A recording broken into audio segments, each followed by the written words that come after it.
오늘 읽은 말씀은 우리가 알고 있는 아나니아 삽비라에 대한 이야기입니다. 앞에 우리가 내용을 보면 예루살렘 교회가 이제 부흥이 되면서 그 교회가 변화되어지는 모습을 기록했습니다. 그 앞에 나온 내용이 뭐냐 하면 자기 것으로 생각하는 사람들이 한 사람도 없었다. 이렇게 기록이 됐습니다. 다 필요에 따라 나누어주는 그런 놀라운 일들이 이제 교회에서 일어납니다. 성령님의 역사죠. 사람의 생각으로 되겠습니까? 사실 불가능하다고도 볼 수 있어요. 그런 역사가 이제 초대교회의 시작이 되었습니다. 그럼 그게 왜 그런 역사가 일어났을까요? 그걸 통해서 지금 사도행전은 어디를 향해 가고 있을까요? 사도들이 땅 끝까지 복음을 전하는 것으로 이게 이제 어떻게 보면 영적 전쟁이 이루어지는데 진격해 나가는 거죠. 예루살렘, 안디옥부터 해서 소아시아, 유럽까지, 로마까지 이 복음이 이제 물밀듯이 이제 사람의 힘이 아니고 성령 충만한 능력의 결과죠. 이게 이제 막 쏟아지는 것입니다. 역사가 이제 진격해 나가는데 오늘 읽은 이 앞의 내용에는 이제 바나바가 나오죠. 바나바 이야기는 뭐냐 하면은 36절과 37절에 나옵니다. 구브로에 살고 있는 레위족이고 이름은 요셉이라 일컫는 바나바가 나옵니다. 그가 밭이 있음에 팔아 그 값을 가지고 사도들의 발 앞에 두니라. 앞에 모든 그 교회가 서로 필요에 따라서 나누는 이런 일들이 일어나고 그 중에 한 예를 바나바에 대한 예를 들었습니다. 누가가 사도행전을 기록할 때 어떤 경우에는 누가가 봤을 때는 바나바 역할이 굉장했을 것이다 이렇게 봅니다. 그 수많은 사람들 중에 특별히 이제 바나바에 대한 기록을 했습니다. 앞에는 그 교회가 그렇게 변화된 모습을 기록하고 있고 그 중에 어떤 면에서는 대표적인 한 예가 바나바였다 이렇게 볼 수 있습니다. 쉬운 게 아니죠. 그래서 바나바도 구브로에서는 굉장히 그래도 재력이 있는 사람으로 볼 수 있습니다. 그걸 이제 팔아가지고 사도들 앞에 내놓은 거죠. 왜 내놨을 것 같아요? 그 주의 복음을 위해 하나님 나라를 위해서 쓸 수 있도록 내놓은 것입니다. 그리고 바로 이어서 나오는 것이 아나니아와 삽비라 이야기가 나와요. 이건 정반대예요. 어떻게 보면 이제 바나바를 본 거죠. 바나바는 아주 훌륭한 예수님 제자잖아요. 바울과 함께 이제 사역하는 굉장한 인물입니다. 어떤 경우는 이제 바울을 바울되게 한 인물이 바나바다. 제가 이제 이야기 드렸죠. 설교 중에. 왜 아나니아와 삽비라의 기록이 나올까? 앞에는 정말 주님 앞에 헌신한 바나바를 대표 인물로 세우고 또 오늘 5장에서는 그와 정반대의 인물도 있다는 내용이에요. 그 많은 성도들 중에 그 인물이 바로 아나니아와 삽비라입니다. 아나니아라고 하는 이름의 뜻이 뭐냐 하면 여호와는 은혜로우시다. 오늘 우리로 말하면 은혜는 말 많이 쓰잖아요. 우리가 그 이름에 굉장히 이제 좋은 이름이잖아요. 그러니까 어떻게 보면은 믿음이 있는 집안이라고도 볼 수 있어요. 그런데 아들이 태어났는데 아나니아가 아들이잖아요. 남편이잖아요. 여호와는 은혜로우시다. 어떻게 보면 참 귀한 이름이죠. 삽비라는 청옥이라는 뜻이에요. 아름답다 그런 뜻이에요. 오늘 아마 우리나라 이름으로 말하면 우리가 미자 많이 쓰잖아요. 옛날에 우리 여자분들 미선이, 미자 이런 아름다움. 굉장히 얼굴도 이쁘지 않았을까 이름을 그냥 또 지었습니다. 이 부부가 둘이 이제 나오는데 그들이 둘이 모여가지고 의논을 합니다. 일절에 보니까 더불어 이걸 다른 말로 말하면 서로 의논했다, 협의를 했다. 아래 여러분들이 이제 나오는 것을 보면은 함께 꾀하였다. 이렇게 이제 기록이 되고 있죠. 이 두 사람이 의논을 한 거예요. 야, 우리도 저기 있는 땅 팔자. 바나바를 보고 야, 우리도 한번 이제 성경 해석자들은 굉장히 이 아나니와 삽비라가 부자였다 이렇게 봅니다. 근데 이제 그 바나바가 하나님 앞에 팔아서 드린 땅은 굉장히 큰 것으로 원래 뜻을 그렇게 봅니다. 뭐 오늘날 말하면 뭐 1000평이었다면은 아나니아 삽비라는 한 100평도 안 됩니다. 크기를 그렇게 이제 해석을 해요. 이 이제 원어를 통해 가지고 자기들도 모여가지고 야, 우리도 한번 해보자. 그래서 2절 보니까 그 값에서 얼마를 감춤해 그 아내도 알더라. 서로 의논했으니까 얼마만 가져다가 사도들의 발 앞에 두니 그랬어요. 자, 앞에 나오는 바나바 같은 경우에는 이제 그 탄 걸 그대로 그냥 하나님 앞에 드린 거죠.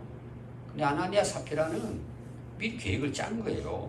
저거 팔아가지고 우리도 드리자. 근데 예를 들면 어느 정도는 우리가 쓰고 근데 자기 마음대로 할 수 있는 거죠. 그리고 얼마를 바치죠. 근데 이게 잘못됐을까요? 잘못된 게 아니에요. 자기들이 자기 가진 것을 팔아가지고 서로 이거 얼마는 우리가 쓰고 얼마 바치자. 얼마든지 가능한 일이에요. 이 자체가 저는 잘못됐다고 볼 수가 없습니다. 근데 문제가 어디서부터 시작이 되느냐 하면 여러분 2절을 잘 보십시오. 감추었다는 말이에요. 그럼 감추었다는 말은 뭘 같아요? 속였다 그런 뜻이에요. 그러니까 왜 감추었다는 말을 할까? 예를 들어서 100만 원에 팔았는데 50만 원 우리가 필요하니까 쓰고 50만 원 하나님께 드리자. 잘못된 게 하나도 없어요. 근데 여기 문제가 뭐부터 시작되느냐? 그렇게 해가지고 얼마는 감춘 거예요. 이런 감출 이유가 없잖아요. 자기들 알아서. 앞에서 제가 이야기했습니다. 사도행전의 역사는 자발적인 역사예요. 사회주의는 뭐라 그랬죠? 법으로 제정을 해버리는 거예요. 제도화시켜버리는 거예요. 안 하면 죽인다. 법을 물리고 가태료 물리고 감옥에 집어넣고. 그게 공산주의잖아요. 차원이 다른 거예요. 성령의 은혜 가운데 자발적으로 참여한 초대교회 모습이 앞에 나오는 내용. 바나바도 마찬가지예요. 아나니아와 삽비라도 베드로가 그런 이야기 뒤에 합니다. 그럼 네가 알아서 네가 할 수 있는 부분이라는 그것이. 오늘날 우리가 하나님께 헌신하고 헌금하는 것은 전부 다 자발적인 거예요. 법으로 딱 정해가지고 이거 안 되면은 또 세금 거두듯이. 그 옛날에 이제 그런 우리 참 순수한 우리 그 성도들 또 교회는 뭐 그런 경우도 있었어요. 법으로 정하는 것은 율법이죠. 우리가 구약 시대하고 신약 시대에는 사실은 율법과 은혜라고 그러는데 사실은 하나입니다. 하나. 자, 하나님의 율법도 우리가 어떻게 해야 돼요? 내가 자발적으로 해야 돼요. 근데 난 싫은데 율법을 따라가요. 그게 외식이에요. 그래서 예수님께서는 신약 시대 와가지고 그걸 계속 강조하잖아요. 우리가 자발적으로 할 수 있는 거예요. 모든 게 마찬가지예요. 우리 모든 것. 예배도 마찬가지예요. 안식일을 그렇게 지키라. 율법으로 제정은 돼 있지만 그건 뭐예요? 내가 자발적으로 하는 거예요. 모든 신앙은 어떤 경우는 억지로도 할 수 있어요. 그것도 믿음이에요. 오늘 여기 나오는 이 지금 하나님 앞에 드리는 이 부분은 해도 되고 안 해도 되는 문제예요. 근데 아나니아 삽비라는 뭐예요? 바나바 보고 자기도 아마 바나바에 대해서 많은 분들이 존경을 한 것 같아요. 자기들도 으쓱해 해보고 싶은 거죠. 근데 문제가 뭐냐? 감추었다는 거예요. 그럼 감추었으면 전체 오늘 내용을 보면은 베드로 앞에 이제 내놨잖아요. 또 그 나중에 아내 얘기를 물어보잖아요. 이게 다냐? 그러니까 감추어놓고 이게 판 겁니다. 다. 이렇게 한 거예요. 감추었다는 게 문제예요. 이 부분에서. 그래서 베드로가 아나니아가 가져오는 걸 보고 야, 너 수고했다. 참 쉽지 않은 일을 너 했구나. 이 칭찬을 해야 되는데 한 말이 뭐냐 그러면은 아나니아야 너 어찌하여 사탄이 내 마음에 가득하여 네가 성령을 속이고 땅값 얼마를 감추었느냐. 이게 이제 문제예요. 여러분 우리가 하나님 앞에 감출 수 있을까요? 어제 이제 설교도 마찬가지입니다. 하나님을 죽은 하나님으로 믿으면 믿기는 믿어요. 우상 숭배하는 거죠. 하나님. 자기를 위한 존재지 우리가 하나님을 위해 예배하는 자가 아니라는 거죠. 그러니까 당연히 속이죠. 여러분 우상은 속일 수 있어요 없어요? 우상은 돌멩이입니다. 나무 토막이에요. 얼마든지 속이죠. 어떤 경우에 때릴 수도 있어요. 집을 던져버릴 수도 있어요. 그건 죽은 거니까. 하나님은 살아계신 분이라는 거죠. 여러분 창세기부터 우리 신앙은 뭐예요? 하나님 세상을 창조하시고 지금도 다스리시는 분이에요. 우리는 그 하나님을 지금 믿고 있는 거예요. 오늘 예배 드리는 것도 마찬가지예요. 근데 성령께서 지금 베드로 지금 모습은 어떤 모습이에요? 성령 충만한 모습이죠. 지금 불같은 성령의 역사 가운데 지금 복음을 베드로가 전하고 있고 초대교회가 이런 역사가 일어나고 있는데 아나니아가 나도 이렇게 바나바처럼 바나바 가져왔다고. 근데 이미 성령께서 바나바의 마음을 움직인 거죠. 그러니까 아나니아 오자마자 너 이게 뭐냐 도대체 왜 숨기고 너 왜 감추냐 하고 이야기를 하게 됩니다. 근데 사탄이 내 마음에 가득하다. 이걸 원래 그 뜻은 이런 거예요. 네가 사단이 네 안에 들어와 가지고 자리를 잡을 때까지 왜 너 허용했냐 이런 의미예요. 그러면 이제 유다 같은 가룟 유다 같은 경우 예수님 팔 생각이 들었다고 이야기했죠. 사탄이. 자 여러분 사탄은 우리를 계속 유혹합니다. 우리가 오늘 살아가는 삶에도 오늘 하루도 우리가 살아갈 때 그럴 거예요. 우리가 와서 속이는 거예요. 우리를 미혹하고 계속 유혹합니다. 그래서 우리가 이제 전쟁을 한다 그래요. 영적 전쟁이잖아요. 여러분 전쟁을 하는데 원수의 대장을 내 마음 우리 아군으로 우리가 모실 수가 없잖아요. 원수인데 우리를 죽이려고 하는 그 원수인데 대적인데 같이 싸워서 죽이고 쫓아내야지. 근데 사탄을 자기가 마음속으로 끌어들였다는 내용이에요. 가득 차도록 자기가 허용을 했다는 내용이에요. 여러분 사단이 아무에게나 들어갑니까? 내가 허용을 하는 거예요. 내가 지는 거죠. 어떤 경우에는 내가 원해서 초청을 하는 거예요. 어떻게 할 때 그럴 것 같아요? 사단 마귀에게 속을 때, 사단 마귀와 같은 생각을 가지고 살아갈 때, 그러니까 가룟 유다에게도 사단이 들어와 자리를 잡아가 결국은 그 인생을 망치죠. 지금 아나니아 삽비라도 마찬가지예요. 그러니까 사단은 지금도 뭐예요? 계속해서 우리를 공격하고 있다 이렇게 볼 수 있습니다. 속인 거죠. 그래서 성령을 속이고 4절은 땅이 그대로 있을 때에는 내 땅이 아니며 판 후에도 내 마음대로 할 수 없더냐? 어찌하여 이 일을 내 마음에 두었느냐? 사람에게 거짓말한 것이 아니요 하나님께로다. 앞에 제가 자발적인 이야기를 했죠. 아니 파는 것도 내 자유예요. 그러죠?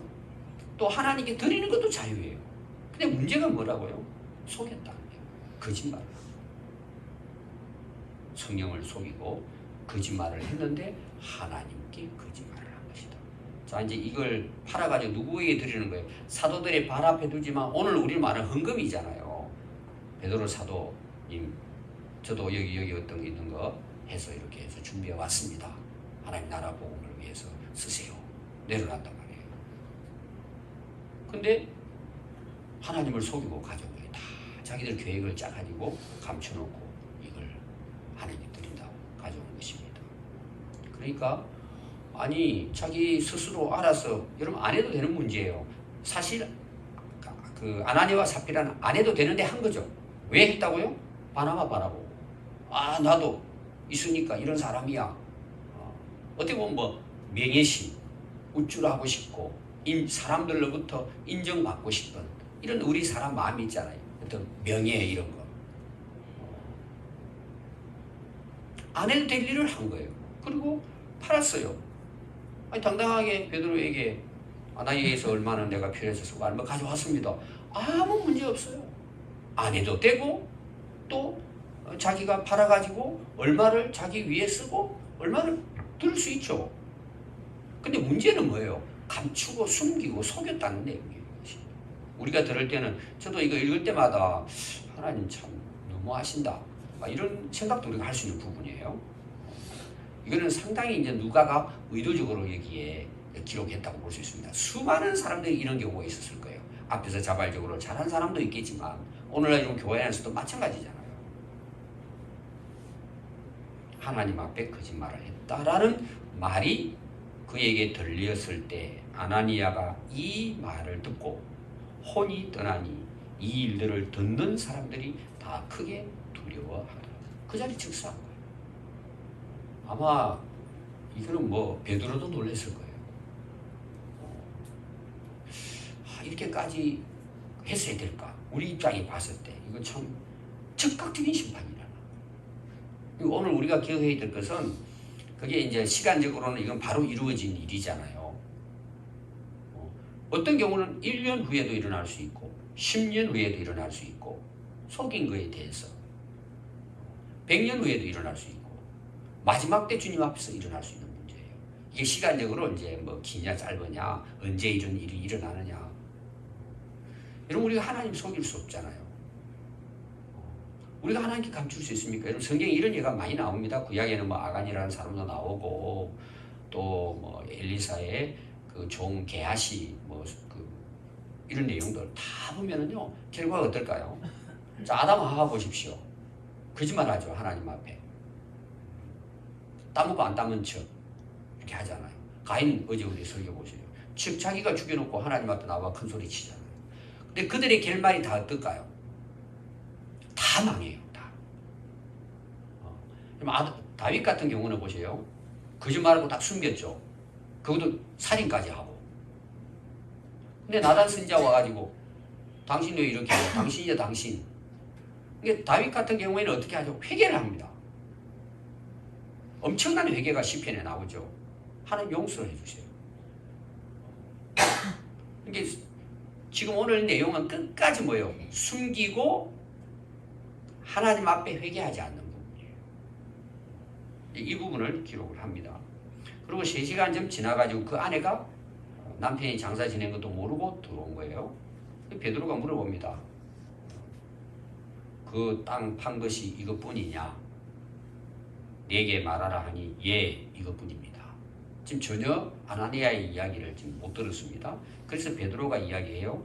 너희가 이를 어찌 함께 깨하여 주의 영을 시험하려 하느냐? 보라 내 남편을 장사하고 오는 사람들과 발이 문 앞에 이르렀으니 또 너를 메어 가리라 하니 곧 그가 베드로의 발 앞에 엎드려져 혼이 떠나는지라. 젊은 사람들이 들어와 죽은 것을 보고 메어다가 그 남편 곁에 장담하니라. 참 한순간에 일어난 지금 한 집안의 몰락이에요. 엄청난 충격이죠. 이 부분에 대해서. 근데 오늘 11절의 말씀이 이제 이 사건에 대한 결말이라고 볼 수 있어요. 온 교회와 이 일을 듣는 사람들이 다 크게 두려워하니라. 그래서요. 여기만 기록되어 있지 않습니다.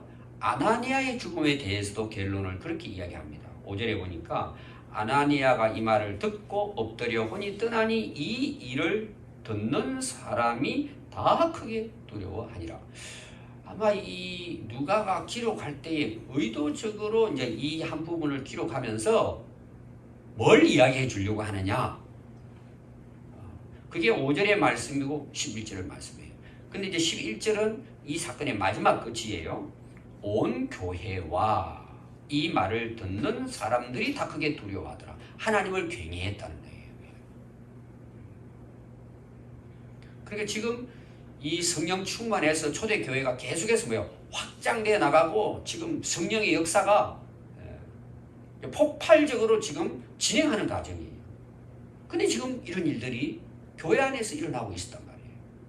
그러니까 이 사건을 통해 가지고 온 교회와 이 아나니아 삽비라의 사건을 본 사람들이 하나님을 두려워했다는 거예요. 하나님을 경외했다는 거죠. 어떻게 보면 이게 하나의 모델이라고 볼 수 있습니다. 오늘날 우리가 신앙생활을 하면서 하나님 우리를 다 사랑하시죠. 근데 하나님의 사랑의 방식은 우리가 원하는 대로 사랑하지 않아요. 내가 좋은 쪽으로. 하나님의 사랑에는 뭐가 있을까요? 심판도 있어요. 하나님 우리를 심판하기를 원하지는 않지만 뭐예요? 믿지 않는 자는 심판하시는 거예요. 그게 여러분 성경이 말하는 하나님의 모습이에요. 여러분 성경 한번 보세요. 구약부터 시작해가지고 하나님의 심판이 얼마나 많이 나와요. 지금 초대교회 같은 이런 역사들, 그 안에서도 이 일들이 지금 일어나고 있어요. 그래서 우리가 하나님 우리 사랑하시지만요, 우리가 하나님 앞에서 범죄하고, 특별히 뭐예요? 지금 성령을 속이고 하나님을 속이고 사도를 속이는 그런 지금 내용이에요. 끝까지 뭐예요? 둘이가 작정을 해가지고 거짓말하고 감추고 하나님을 속인 것에 대한 하나님의 심판이에요. 자, 오늘 우리가 하나님을 믿는다 하면서도 내가 실제로 믿지 않는데 믿는다고도 고백할 수 있어요. 거짓말이죠. 내가 진짜 하나님을 사랑하고 내가 하나님을 위해서 살 마음은 없는데 사람들이 우리를 쳐다보잖아요. 아, 그래도 내가 목사인데 그럴싸하게 얼마든지 할 수 있어요.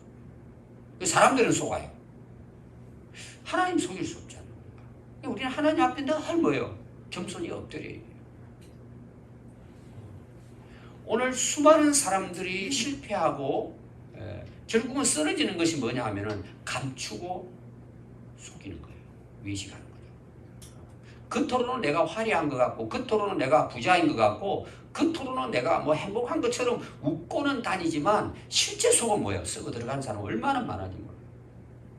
그걸 하나님 앞에 그대로 토스를 하고 정말 하나님 앞에서 신실하게 살아가려고 하는 사람보다는 덮고 감추고 속이고 그냥 또 사람들의 그 체면도 있고 그러니까 이건 이제 덮어두는 거예요. 하나님께서 거기에 대해서 그래 나도 잘 모르겠다 이러시지 않잖아요. 다 알고 계시잖아요. 그러니까 오늘 우리가 이 오늘 말씀을 통해서 제가 정리를 하면 첫 번째가 뭐냐, 우리의 모든 헌신은 자발적이에요. 쉽게 말하면 억지로 하지 말란 말이에요. 자, 해야 되는데 내가 하기 싫잖아요. 그럼 하나님 앞에 뭔가 문제가 있잖아요. 자, 부모님이 나 길러서 나를 양육해 주어서 그 은혜로 내가 잘 살고 있어요. 그러면 법으로 정해져 있지 않지만 부모 공경해야죠. 그러나 그건 내가 자발적으로 하는 거예요. 근데 부모를 속이면 안 되잖아요. 우리 신앙생활도 마찬가지예요. 우리는 모든 게 뭐예요? 은혜 받은 것 때문에 감사해서 하는 거예요. 헌신도 마찬가지고 봉사도 마찬가지고 헌금도 마찬가지예요. 모든 게 자발적이다. 중요한 건 뭐죠? 속이면 안 된다는 거예요. 두 번째 내용이 뭐냐? 사탄이 틈을 타지 못하게 항상 우리는 깨어 있어야 합니다. 여러분, 사단 만만치 않습니다. 하나님 다음 가는 자예요. 함부로 여러분들이 쉽게 생각해서 안 돼요. 영적 전쟁입니다. 깨어있지 않으면요 다 쏟아나가 떨어집니다. 자기도 모르는 사이에. 아까 제가 이야기했죠. 이 사단이 했다는 것은 내가 오케이, 내가 받아들이고 허락한 거예요. 같이 함께 동조하고 살아간단 말이에요. 깨어있어야 합니다. 두 번째는 뭐냐? 하나님 앞에 속이는 것은 절대 하나님은 속지 않으십니다. 하나님 다 알고 계시는데 하나님을 속인다고 나는 하나님 모르겠지 하고 사는 게, 여러분 이게 어리석은 거잖아요. 하나님은 절대 속지 않으십니다. 마지막 부분이 뭐냐 하면은 우리가 신앙생활 하는 데 있어서 뭐 봉사를 하든 헌신을 하든 충성을 하든 헌금을 하든 동기와 목적이 중요해요. 왜냐? 우리는 100% 뭐예요? 하나님을 위한 거예요. 하나님 나라를 위하고 그분의 뜻을 위해서 드리는 거지. 내가 이렇게 하니까 복 받는다. 그건 여러분 전부 다 우상 숭배자들의 착각이에요. 내가 많이 했기 때문에 하나님 많이 주고 적게 했으면 적게 주고, 그건 여러분 뭐예요? 거래하는 거잖아요. 그걸 다른 말로 말하면 기복신앙이라고 하는 거예요. 내가 자발적으로 하되 뭐예요? 그 모든 동기, 마음의 이유가 뭐예요? 하나님 은혜가 감사하고 하나님께 영광을 돌리고 하나님의 뜻을 이루기 위해서 뭐예요? 우리가 헌신하는 거예요. 봉사하고 뭐 큰 일이든 작은 일이든 교회에서는 모든 우리가 하나님을 위해 하는 일은 그 동기가 순수해야 돼요. 주님, 저는 정말 주님 사랑해요. 주님 은혜가 너무 커요. 내가 이 목숨을 들여도 하나님이 은혜를 내가 감당할 수 있겠습니까? 그런 정말 은혜 충만한 가운데 우리가 할 때 뭐예요? 하나님은 그 내용이었다는 것이 아니라 그 동기와 목적을 하나님 기뻐하시고 받으시는 거예요. 오늘 우리의 신앙이 하나님 앞에 이 목적과 동기가 순수해서 우리가 사람에게 인정을 받고 사람에게 영광을 받기 위해서 하는 것이 아니라 그분의 은혜가 너무 크기 때문에 내가 오늘 그 은혜 때문에 살기 때문에 뭐예요? 예배도 하고 찬양도 하고 기도하니까 하나님이 그걸 기뻐 받으시잖아요. 우리 신앙생활 순수한 믿음, 그 말은 뭐예요? 하나님만을 위해서 우리가 살아가는 그런 정말 올바른 믿음의 생활을 해야 할 줄 믿습니다. 기도하겠습니다.